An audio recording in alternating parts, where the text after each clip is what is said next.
रूपम रायखौ भुट नाथाय एनोथ' रूपम राय सालानि मास राजीव बांगालखौ गाग्लोबनायनि उद्देश्यआ मा? मालाबा समाव रूपम रयनि थाखाय हाग्रामा महिलारि सारा जेल जानो गोनां जागोन नामा? बिनि उद्देश्यआ मा? रूपम रयनि उद्देश्यआ मा? हाग्रामा महिलारि सारनि सायाव नामा? उदांस्रि नार्जारिया जराफुलनि सावगारि लानानै बावखुंग्रि समष्टियाव सोरनि भट मोननानै देरहागोन? बाङालिफोरनि भटआ रोखा, बांगालफोरनि भटआ रोखा, आदिबासीफोरनि भटआ रोखा आरो बर'फोरनि एसे भट मोनदेरबानो उइनार। रूपम राय एজন বিজেপির মানুহ হয়। रूपम राय আমার মুসলমানের লগত গাদ্দারি করা একজন নেতা হয়। टिकेट मोननाय लोगो लोगो बिपिएफ पार्टीनि केन्डिडेटआ राजीव ब्रह्मखौ गाग्लोबदों। राजीव ब्रह्मखौ गाग्लोबनाय लोगो लोगो हाग्रामा महिलारि सारखौ गाग्लोबनाय जायो। नोंथांमोनहा जुदि बे रूपम रयखौ देरहाहोयो होनब्लाथाय बे गैखालारो आरो माब्लाबाबो जों बर' हारिया बे गोदानै दाजानाय बावखुंग्रि समष्टियाव जोङो माब्लाबाबो एमएलएखौ मोननो हानाय नङा। टिकेट मोननाय लोगो लोगो बिपिएफ पार्टीनि केन्डिडेटआ राजीव ब्रह्मखौ गाग्लोबदों। राजीव ब्रह्मखौ गाग्लोबनाय लोगो लोगो हाग्रामा महिलारि सारखौ गाग्लोबनाय जायो। हाग्रामा महिलारि सारखौ गाग्लोबनाय माने बिपिएफ पार्टीखौ गाग्लोबनाय, बिपिएफ पार्टीखौ गाग्लोबनाय माने बर' हारिखौ गाग्लोबनाय। टिकेट मोननाय लोगो लोगो गाग्लोबदों आरो देरहायोबाथ' माबायदि गाग्लोबगोन? बेनि थाखायनो भिडिअनि फुटेजखौ नायलां आरो भिडिअनि फुटेजखौ नायनानै जाहाथे नोंथांमोना दिनै हरनि गेजेरावनो सोर सासेखौ आंनि आगदा आखि थानाय सोर सासेखौ देरहासार खालामोबा बावखुंग्रि समष्टियाव जाहाथे जौगानाय खामानि मावनो हागोन। बयनिसिमबो खावलायनाय, बावखुंग्रि समष्टियाव सोर सासेखौ देरहासार खालामगोन? आंनि आगदा आखि थानाय स्ट्रं रायजो राजाफोरजों गनायजानाय केन्डिडेट सासेया जाहैबाय टिएमसि पार्टीनि उदांस्रि नार्जारि, सबिया जाहैबाय जराफुल सिंग्रि बिबार आरो फारसे जाहैबाय नालेंखर बिफां राजीव ब्रह्म निर्दली। मानो होनोबा सानसे समाव बिपिएफ पार्टीनि स्ट्रं खामानि मावनानै थांनाय राजीव ब्रह्म सारा आरो बिनि उनाव बिपिएफ पार्टीखौ नागारनानै बिजेपिआव खामानि मावदोंमोन। बिजेपिनिफ्राय टिकेट मोनैनि थाखाय बावखुंग्रि समष्टियाव निर्दली गेलेनो गोनां जादों आरो उदांस्रि नार्जारिया गावनि साख्रिखौ नागारनानै बावखुंग्रि समष्टियाव जौगानाय खामानि मावनो थाखाय गावनि साख्रि नागारनानै समाजनि थाखाय खामानि मावनो थाखाय आवगायबोदों। स्ट्रं बावखुंग्रि समष्टियाव रायजो राजाफ्रा फोथायदों उदांस्रि नार्जारिया बे जराफुल बा सिंग्रि बिबारनि पिक्साराव थानाय उदांस्रि नार्जारिया सोरनि भट मोनगोन? बांगालफोरनि बांसिन मोनगोन, आदिबासीफोरनि बांसिन मोनगोन, बाङालिफोरनि भट मोनगोन, आदिबासीफोरनि भट मोनगोन आरो माखासे बर' माहारिनि रायजो राजाफ्रा उदांस्रि नार्जारिनो भट होनो थाखाय जान्जि खाफ्रादों आरो लोगोसे राजीव ब्रह्मखौ बावखुंग्रियाव थानाय रायजो राजाफ्रा मानो थाखाय भट होनानै देरहासार खालामनो नागिरदों। जाय बिपिएफ पार्टीनि केन्डिडेट टिकेट मोननाय लोगो लोगो राजीव ब्रह्मखौ एटेक, राजीव ब्रह्मखौ बुंनाय लोगो लोगो हाग्रामा महिलारि सारखौ बुंनाय जादों बा बिपिएफ पार्टीखौ बुंनाय जादों, जोंनि बर' माहारिनि गेजेराव बाथ्राखौ बुंनाय जादों। देरहायैनि सिगां गाग्लोबखादों, देरहायैनि सिगां आसि थुनानै जानानै थांनाय जाथायफोरखौ रायखांनायनि उद्देश्यआ बिटिसि बिटिआरआव जाहाथे आरो गन्डगल खालामफिननो थाखाय माखासे उननि समफ्राव बेबायदि आघात लाबोदों। बेनि थाखायनो साफ्रोमबो बिपिएफ पार्टीनि जायफोर बावखुंग्रियाव थानाय गावनि दोलोनि पार्टीखौ मानो थाखाय फेजेननो जान्जि खाफ्रादों। टिकेट मोननाय लोगो लोगो गाग्लोबदों राजीव ब्रह्मखौ। राजीव ब्रह्मखौ गाग्लोबनाय लोगो लोगो हाग्रामा महिलारि सारखौ गाग्लोबनाय, हाग्रामा महिलारि सारखौ गाग्लोबनाय माने बिपिएफ पार्टीखौ गाग्लोबनाय, बिपिएफ पार्टीखौ गाग्लोबनाय माने बर' हारिखौनो गाग्लोबनाय, नङा होमबा? बिनि थाखायनो बावखुंग्रियाव थानाय रायजो राजाफ्रा बिपिएफ पार्टीनि केन्डिडेट रूपम रयखौ आउट। बिनि थाखायनो बे सानै केन्डिडेटखौ बावखुंग्रि समष्टियाव दिनै हरनि गेजेरावनो सावरायलायनानै सोर सासेखौ रायजो राजाफ्रा भट होनांगौ। मानो होनोबा टिएमसि पार्टीनि उदांस्रि नार्जारिनि थाखाय बाङालि, बांगाल, आदिबासी आरो माखासे जाथिफ्रा भट होनो थाखाय जान्जि खाफ्रादों आरो बर'फ्रा एसे होदेरबानो उदांस्रि नार्जारिया देरहानायनि लामायाव। आरो लोगोसे राजीव ब्रह्मखौ बिपिएफ पार्टीयाव थानानै स्ट्रं खामानि मावनाय, बिपिएफ पार्टीखौ नागारनानै बिजेपिआव मावदोंमोन, बिजेपिआव मावनायनि उनाव टिकेट मोनाखै। दा सोर सासेखौ देरहासार खालामोबा बावखुंग्रि समष्टियाव मोजां खामानि मावगोन बेखौ दिनै हरनि गेजेराव रायजो राजाफ्रा गाव गावनि गामियाव सावरायलायनानै देरहासार खालामगोन। फारसेथिं उदांस्रि नार्जारिया माबोरै देरहानो थांगासिनो दं? बाङालिफोरनि भटआ टिएमसि पार्टीयाव फैखागोन बा उदांस्रि नार्जारिनो होगोन आरो बांगाल आरो आदिबासीफोर आरो गुबुन गुबुन माखासे बावखुंग्रियाव थानाय जाथिफ्रा होगोन। जोंनि बर'फ्रा एसे होदेरबानो देरहाखानाया रोखा।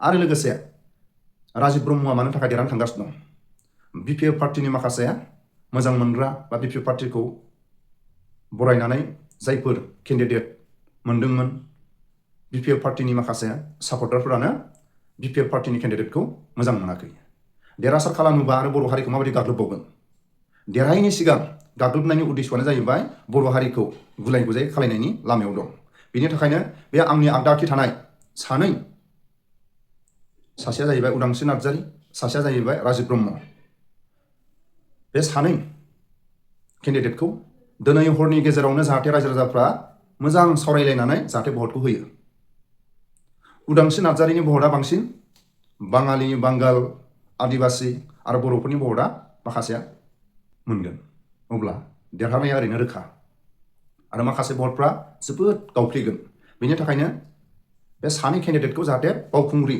समष्टिनि रायजो राजाफ्रा सावरायलायनानै एसे भटखौ होयो उदांस्रि नार्जारीया बर'फोरनि भटखौ एसे मोनदेरबानो देरहानाया रोखाखा मानो होनोबा माखासे भटआ बायफ्लेखागोन बाङालिफोरनि भटआ ओरैनो टिएमसि पार्टियाव रोखाखा आरो राजीब ब्रह्मआ सोरनि भट मोनगोन बिपिएफ पार्टिनि सापर्टार आरो गावनि माखासे मावबोनाय बिजेपि पार्टिखौ मोजां मोनग्रा बिथांमोननिफ्राय राजीब ब्रह्मआ भटखौ मोनगोन जाय रुपम रय टिकेट मोननाय लोगो लोगो राजीब बांगालखौ गाग्लोबबाय जोंनि बर' हारिखौ गाग्लोबबाय बे मानसिखौ जुदि देरहासार खालामोबा भबिष्यतआव हाग्रामा महिलारि साराबो जेल जानो गोनां जानो हागौ बिनि खुगानि रावाव दाय गैयाबाबो बाथ्राखौ दायनिगिरि होनबाय थायोबा मालाबा समाव आयेना खोनासंनो गोनां जायो देरहायैनि सिगां राजीब बांगालखौ गाग्लोबनाय माने हाग्रामा महिलारि सारखौ गाग्लोबनाय हाग्रामा महिलारि सारखौ गाग्लोबनाय माने बिपिएफ पार्टिखौ गाग्लोबनाय बिपिएफ पार्टिखौ गाग्लोबनाय माने बर' हारिखौ गाग्लोबनाय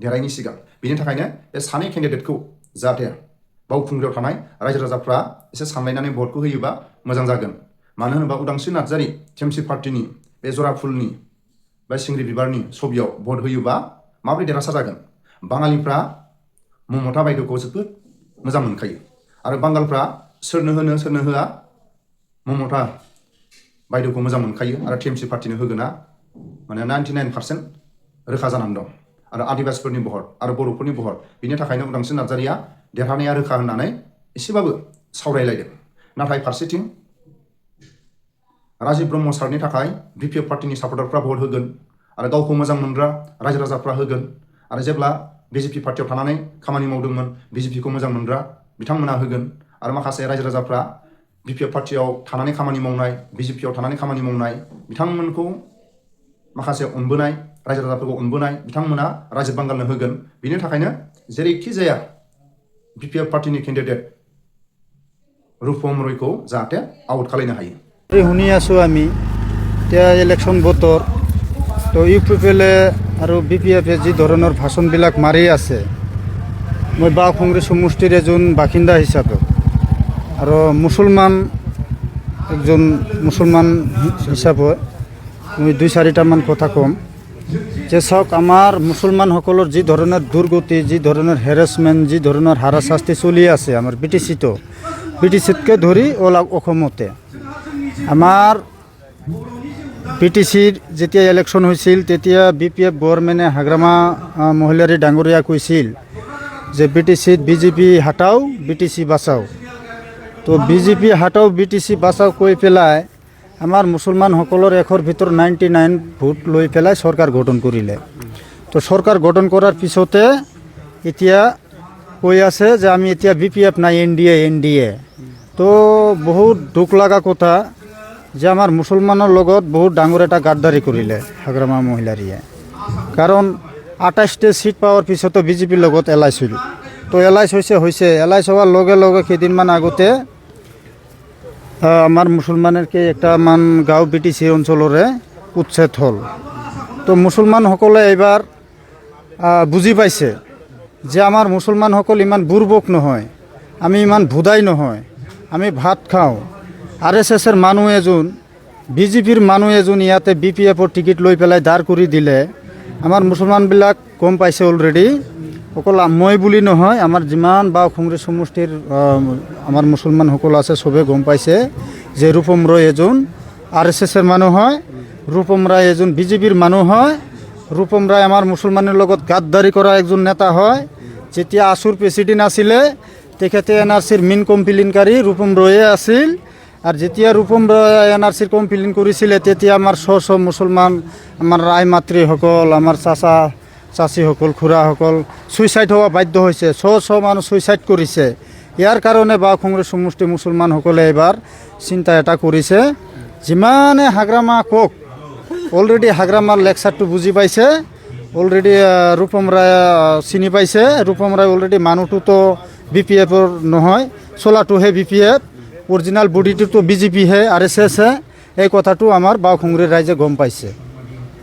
তো মুছলমান, এজন মুছলমান হিচাপে কৈ আছোঁ। আৰু ইয়াতে দল আছে UPPL 5 বছৰ চৰকাৰ চলাইছিল। আমাৰ মুছলমানসকলৰ লগত বহুত গাদ্দাৰি কৰিছে। UPPL চৰকাৰ অহাৰ আগত প্ৰমোদ বড়ো ডাঙৰীয়াই কৈছিল মুছলমানসকলৰ যিমান মাটি আছে মাটিৰ পাট্টা আমি প্ৰদান কৰিম। কিন্তু চৰকাৰ যেই মাত্ৰ চৰকাৰ আহিলে, চৰকাৰ অহাৰ লগে লগে কি কৰিলে UPPL চৰকাৰে মুছলমানৰ কোনো মাটিৰ পাট্টা প্ৰদান কৰা নাই। কৰিছে, কিছু অংশ মাটিৰ পাট্টা দিছে, কিন্তু 1 পোৱা মাটি লোৱাতে 2 লাখ টকা লৈছে মেম্বাৰসকলে। 2 লাখ টকা লৈছে, মাংনা ফ্ৰীতে কোনো কাম কৰা নাই। ইয়াৰ কাৰণে মুছলমানসকলে এবাৰ UPPLকো ভোট নাদে আৰু ৰূপম ৰায়কো ভোট নাদে। এনেতো ৰূপম ৰায় চালানী মাছটো আমাৰ বাওঁখুংৰি সমষ্টি ৰাইজে বিচৰা নাই। জোৰ জবস্তি BJP RSS প্ৰেছাৰ কিট কৰি ইয়াতে যিহেতু ইয়াক BPFৰ টিকেট লৈ পেলাই দাঁড় কৰাইছে, এই কথাটো আমাৰ মুছলমান ৰাইজে বুজি পাইছে। ৰূপম ৰায়কতো এইবাৰ অলৰেডি অল আউট কৰি দিবই, লগতে প্ৰতিমা বৰ্মাকো অল আউট কৰিব। ইয়াতে কংগ্ৰেছ আছে এজন কেণ্ডিডেট শেফালী মাৰাক, আপোনালোকে ভালকৈ জানে। আমি কিমান বছৰ কংগ্ৰেছৰ ডিষ্ট্ৰিক্টৰ জেনেৰেল ছেক্ৰেটাৰী হিচাপে কাম কৰিলোঁ, দিল্লী কিমানবাৰ গেলোঁ। राहुल गांधी को मैं बार बार रिक्वेस्ट करी सर हमारा BTC में हमारा मुसलमान का ऊपर जितना निर्यातन हो रहा है इसके लिए आप थोड़ा कुछ कीजिए। 14 बार जाওয়ার পরে রাহুল গান্ধী আমাদের BTCর মুসলমানের জন্য কোনো মাত মাতে নাই। আজকে কংগ্রেস পার্টি এসে কয়ে আছে আমরা মুসলমান দরদি মানুষ, যদি মুসলমান দরদি হয় তেনেহলে আমার মুসলমানের হয় অন্তত অলপ কথা কব লাগিছিলে। আমার কিমান ইয়াতে উচ্ছেদ হৈছে, কিমান নির্যাতন হয়ে আছে মুসলমানসকলৰ, কংগ্রেসে কেতিয়াও আমার হয় মাত মাতা নাই। তো স্পষ্টকে কৈছোঁ যে কংগ্রেসও এবার ভোট নাপায়, UPPLও ভোট নাপায়, BPFও ভোট নাপায়। ইয়াতে নির্দলীয় যিকোনো নির্দলীয় ক্যান্ডিডেট ভোট দিব এবার বাওঁখুংৰিৰ ৰাইজে। বাওঁখুংৰিৰ ৰাইজে এইটো ডিসিশন লৈছে যে আমি কাক ভোটটো দিলে ভাল হয়, কিন্তু নির্দলীয় পার্টি। কোনো কংগ্রেস UPPL BPF ভোট নাপায়, নির্দলীয় পার্টি এজন বাছি লৈ পেলাই ইয়াকে জিকাব, গার্জেন হিচাপে ইয়াতে ৰাখিব। এতিয়া চাওক নির্দলীয় পার্টি তো বহুতে আছে, এতিয়া ইয়াৰ ভিতৰত আমাৰ কাক চয়েস হয় এই চিন্তাটো আমাৰ মুছলমান ৰাইজে এবাৰ কৰিছে অলৰেডি ভিতৰীয়াভাৱে। হয়তোবা নিউজ মাধ্যমত অহা নাই যিহেতু, কিন্তু এইটো ভিতৰে অলৰেডি আলোচনা হৈছে।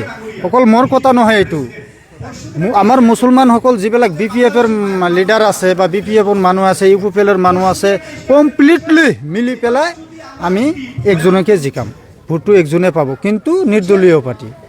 কোনো কংগ্রেস নাপায়, UPPL নাপায়, BPF নাপায়, এইটো একদম খাটাং কথা। আপোনালোকে চাই থাকক, সিদ্ধান্ত লৈছে অলৰেডি। কাৰণ আমি মুছলমান ইমান বুৰ্বক নহয়, আমাক ঠকাই পেলাই ইয়াতে চৰকাৰ বনাই পেলাই লগে লগে BJPৰ লগত এলাইন্স হৈ পেলাই কয় আমি এতিয়া NDA কয় না নকয় কওক আপোনালোকে। হাগ্ৰামা ডাঙৰীয়া বাৰ বাৰ কৈ আছে আমি NDA, ঐ ফাগলা NDA। তো NDAৰ গেমটো অলৰেডি আমি বুজি পাইছোঁ। UPPL হৈছে BJPৰ তলৰ টিম, BPF হৈছে ওপৰৰ টিম। মেইন বডিটো হ'ল BJP, এইফালে হ'ল BPF, এইফালে হ'ল UPPL। আমি কাক বিশ্বাস কৰিম? কংগ্ৰেছৰ তো কাম নাই BTCত, কংগ্ৰেছৰ মানুহই নাই। আগতে ভোট দিছিলে, বিশ্বাস কৰিছিলে, কিন্তু 70 বছৰ চৰকাৰ চলাইছে ভাৰতবৰ্ষ, 70-75 বছৰ, 15 বছৰ তৰুণ গগৈদেৱ চৰকাৰ চলাইছে অসমত, আমাৰ মুছলমানৰ হৈ কোনো কাম কৰা নাই। ইয়াৰ কাৰণে এবাৰ মুছলমান ৰাইজে কংগ্ৰেছক বিদায় কৰি দিলে।